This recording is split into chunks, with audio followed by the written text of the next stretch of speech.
All right, please join us today for the end of the July update on the pumpkins, lawn gourds, community garden, watermelon sisters, Smoky Mountain watermelon sisters. Join us today. We're going to cover all those topics. And hey, thank you so much, you guys. We're now at 40,090 subscribers today. We've grown like 90 subscribers in 2 days. So I'm going to keep it growing. I want to thank you all very much. And I'll announce the winners of the Dairy Dew products in this video. So please join us today.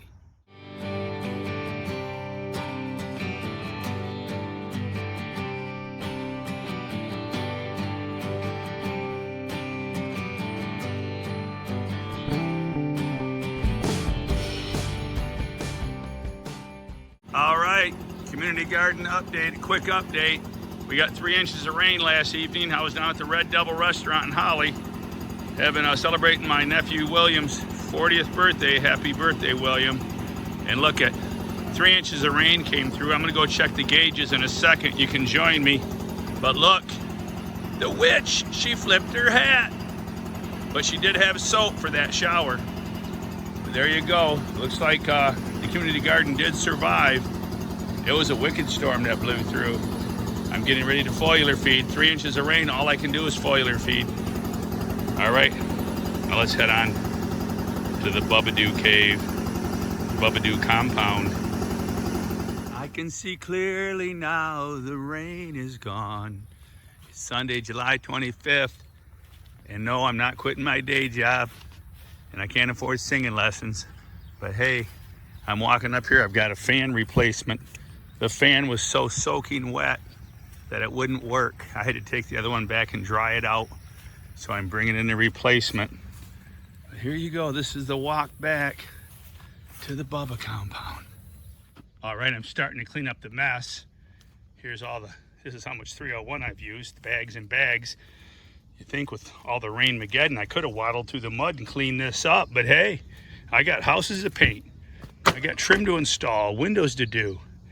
All right, I come in here last night and I cut off a bunch of growth and I terminated everything I could find at one time. So yeah, Derek, I didn't mean to disrespect you on that, but I really have never really been concerned, although maybe I should be concerned, because it's hard to get all the growth. Right here's some growth. It's still popping up. So it is got somewhere to vent some of the energy. Here's another pumpkin, baby. What are you doing? I don't want you. We've already got a candidate. Look at them lobes. Look at that's beautiful. Uniform, no deformity there. All right, check out Josiah Brandt's videos. He's got one on deformed lobes. Talks about it. All right. But here's the 1911 Urena. I'm loving it, baby. I'm loving it. I love the shape. She's shaped like a pumpkin. Go figure. And she's gonna be orange. Orange, you glad? Yeah, I am. So she's starting to grow, but boy, she's slower than Bubba. I just took the liberty of measuring it last night. I measured it, was 58.5 inches. This morning it's 61.5. So for you new growers, it grew 3 inches in circumference overnight, measuring it right around here at the stem to blossom, just above the blossom area. We got 3 inches of growth. That's right on target. 6 inches a day is excellent growth. I'll take it. It is July 27th. But we still got a solid 60 days of growth. And I think with the way the weather's changing, we probably have a really good shot at having a warm September. Let's get a little quick look at the tomatoes. How are they developing? All right, this is everybody's complaint. Look at this. The tomatoes, one side is ginormous and one side is not even sure if they're really truly connected yet. So that's not a great candidate. You want a more even pollination. You may have to just let them develop a little bit longer. Check back with us next week and we'll see how they're doing. All right, that's all for now. Remember, this plant is looking beautiful. Remember, I spread that whole bag of Healthy Garden down in my amendments, and it looked like it's really kicking in, 5% calcium. So the Dairy Dew stuff is, I love the plant. I think it's beautiful. And the size of the vines, look at the size of the vines. This is a secondary, looks like a dang main vine to me. I'll show you real quick. We don't get too long-winded. And yes, I'm walking on my soil because it's caked mud. This is the main vine. Look at that, baby. Wow. And back here. I got to show you the crown, the stump. The stump is awesome. Now my leaves are already looking weathered back here. They're already curled up. They'll be exhausted in a month. But heck, we only got 2 months left. But look at that. That's the stump. That is a cool stump, and it's leaning forward like Josiah said. If you get a foamer, that's the best setup, having it leaning forward. That's how I planted it. And I got the little fan back there. I got to plug that into a battery today and get that rocking again. Keep this dry. But look at those vines. Now, big vines don't mean big fruit, but hey, I'll take them. Look at that root. See, that's the tap root. That's the shooting into the ground. Once that shoots into the ground, it's down in there. Even if you unbury it so the vine doesn't rot, it's rooted in. It's drawing nutrients. The stuff below the soil is going to stay good. I'll have to get in here. There's a couple more. Unbury those tops. Those are the ones I buried earlier. I'm not a big, deep barrier. I don't recommend it unless you're on super sandy soil. All right, long gourd update on the rickety ladder, Josh. I'm on the rickety ladder. The long gourd, the vine was out here trying to go this way over the top. I really don't like that idea. Thinking at the main, that's the main artery. I'd rather have it be more protected by going through here, so I'm directing it through here. We're almost to the top, baby. We basically are. Here's the top. It'll grow across. And then I'm gonna take this clamp, I'm gonna set it right here just to give it a nudge to keep it that way. I don't wanna put too much pressure on it, don't wanna snap it, break it. So I will watch it, I'll check it tonight. But here's a long gourd update to the top of the trellis. Let's rock them long gourds. Shooting for like an August 15th pollination, even an August 10th pollination would be awesome. Here we are at the Smoky Mountain Watermelon Sisters. My melon's doing good. And hey, Josh Melton asked a question last week.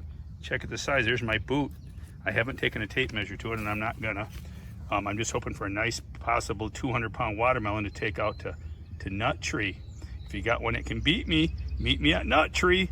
But hey, Josh Melton, you ask me, what do you do with the watermelons? Well, I haven't really grown watermelons seriously in quite a few years, but I know they are getting them off the ground. I just had a last minute thought. I flipped up the garden shoes. I flipped a garden shoe upside down, these pop crates. And you guys, I did not steal these pop crates. I had permission to take them at the store. So there you go, they were not stolen. I want people to know that. I don't steal. All right, so there you go. But you can get them up off the ground. This will do for now. I'll probably have to think of something bigger if this hopefully becomes a problem, that I have to think of something bigger to put it on if it doesn't support it. But get them up off the ground. Go to Giant Watermelon Growers. They have a Facebook page. They have a website. You get better, more newer advice from those guys. They got the latest, greatest on growing 300-pound watermelons. So check them out. They're all my good buddies. Andrew, Chris, Todd, Nick, the whole gang. Jeremy, the whole gang. All right, man. So keep them growing. Post your questions below. Let's go on and check out the, well, let me show you real quick. I did block the vine up too. Block your vine, support your vine. This has got a beautiful stem. And don't forget to block it. All right, now let's go check out the 2043 right behind here, Flip City. All right, the 2043, she's getting bigger. And I have been able to slide it back. I can grab a hold of this myself and slide it back to relieve stem pressure. Now I think as it approaches 500 and 600 pounds, I hope to get there. And that you see that vine will go forward. Come back for future videos, you'll see. I'll show you in the next video how much it grows forward. And there we go. My little raindrop. Jackson wants to call it Grow Bubbles. He said Grow Bubbles is the name he wants to give it. Hey, post below any suggestions for names. I'm keeping an eye on the stems. It's a little funky. It's a little funky, but nothing to have kittens about. It's all dry, hard, it's healed. It's not a big deal. All right, so they're not perfect. We're not growing BMWs. Your pumpkin and plant. She's looking like she's turning orange. Orangey glad. And hey, we're gonna have some more giveaways in August. I announced the winners. We had Josh Melton in Kentucky won the last one. If you check the comment box in the last video, a 19 minute long video. Pumpkins, long gourds, watermelons, and more. And then Mark B with the ladder comment, you won. So if you haven't contacted me yet, Mark at Worldwide Giant Growers, contact me to claim your prize of Dairy Dew products. All right, Stress Blaster, Cal Blaster, great products. Look at these plants. This is the only thing they've been eating for the last 3 weeks in rain. My garden. Thanks for joining us today. I'm busy. Got to check the stems, check out the garden. And I hope you like the videos and hope the tips, like the tips. Remember, hit the like button, turn on your notifications, and subscribe to the channel. And please join us in August. We're going to have another Dairy Dew giveaway and give out some more products. All right. Thank you. Thank you very much.